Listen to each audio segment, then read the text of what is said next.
Assalamualaikum warahmatullahi wabarakatuh. Perkenalkan, saya Meliana Indah Pratiwi dari kelas 11 OTKP 2. Di sini, saya akan menjelaskan tentang kinerja karyawan di era pandemi. Sebelumnya, saya akan menjelaskan sedikit tentang kinerja karyawan.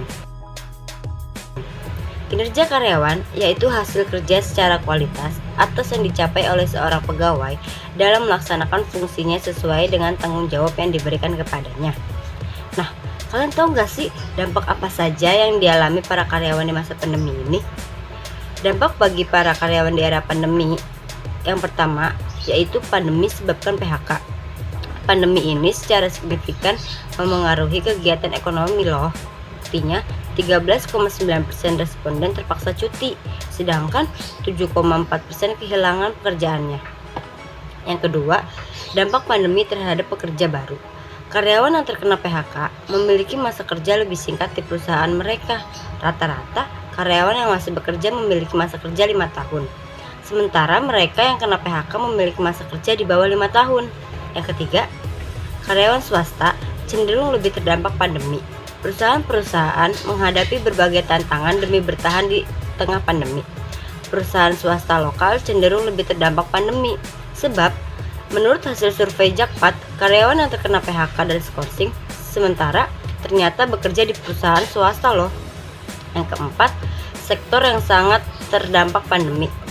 Pandemi memang mendisrupsi berbagai sektor, namun sektor retail serta makanan minuman lah yang terkena dampak paling signifikan, sebab mayoritas responden yang mengalami PHK bekerja di dua sektor tersebut. Yang kelima, dampak pandemi bagi karyawan bergaji di bawah 5 juta. Data menyebut responden yang berpotensi terdampak oleh pandemi atau cuti sementara atau PHK merupakan karyawan dengan penghasilan kurang dari 5 juta per bulan. Yang keenam, pandemi dan pencari kerja. Selain ketidakpastian ekonomi, pandemi menjadi tantangan bagi para pencari kerja. Buktinya, data menyatakan para pencari kerja cenderung tak yakin mampu memperoleh pekerjaan yang sesuai dengan keahlian serta gajinya. Kalian tahu nggak cara meningkatkan kinerja karyawan di era pandemi ini? Nih, aku share sedikit informasi tentang cara meningkatkan kinerja karyawan di era pandemi ya. Berikut adalah 7 cara tingkatkan kinerja karyawan vaskes di tengah pandemi. Selain dapat mengembalikan semangat kerja, beberapa cara ini juga bisa mengangkatkan produktivitas karyawan vaskes loh. Yang pertama, memberikan tujuan dan fungsi peran yang jelas. Perubahan posisi atau peran di tengah pandemi ini sangat mungkin terjadi. Untuk itu, berikanlah gambaran mengenai fungsi serta tujuan pada masing-masing peran di dalam tim Anda. Yang kedua, memberikan training. Untuk mencapai tujuan perusahaan, memberikan training atau pelatihan adalah hal penting yang perlu dilakukan untuk menyamakan visi dan misi antar karyawan vaskes. Selain itu, pelatihan diberikan supaya tim lebih siap dan mahir dalam melakukan pekerjaan ini di tengah pandemi saat ini. Yang ketiga, memberikan kepercayaan. Pembatasan jarak yang berlaku saat ini tidak jarang membuat kita sesekali harus bekerja melalui jarak jauh. Untuk itu, pentingnya kepercayaan terhadap tim yang bekerja perlu dibangun.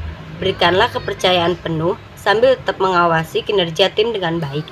Melalui kepercayaan yang kita berikan, tentunya tim akan lebih bersemangat lagi untuk bekerja karena merasa diberi kepercayaan penuh. Yang keempat, memberikan insentif berupa pujian, reward, atau bonus. Melakukan pekerjaan di tengah pandemi bukanlah hal yang mudah untuk sebagian orang. Terkadang mereka perlu mengorbankan waktu, bahkan kesehatan untuk tetap bekerja. Untuk itu, berikanlah apresiasi sesering mungkin terhadap kinerja tim yang sudah baik. Sederhananya, berikanlah pujian ketika tim sudah mencapai target yang diberikan. Yang kelima, melakukan evaluasi secara berkala dan open terhadap masukan. Evaluasi penting dilakukan untuk melihat perkembangan vaskes atau menilai baik buruknya kinerja karyawan. Untuk itu, lakukanlah secara berkala supaya jika ada masalah yang timbul dapat segera dicari solusinya. Jangan lupa untuk selalu mendengarkan berbagai masukan dari tim yang bekerja demi terciptanya lingkungan kerja yang lebih baik dan tidak saling merugikan antar pihak. Yang keenam, menerapkan komunikasi yang efektif dan efisien. Komunikasi yang baik antara atasan dengan karyawan merupakan kunci penting bagi keberhasilan vaskes di tengah pandemi ini. Melalui komunikasi yang efektif dan efisien, tujuan Vaskes pun akan lebih mudah untuk dicapai.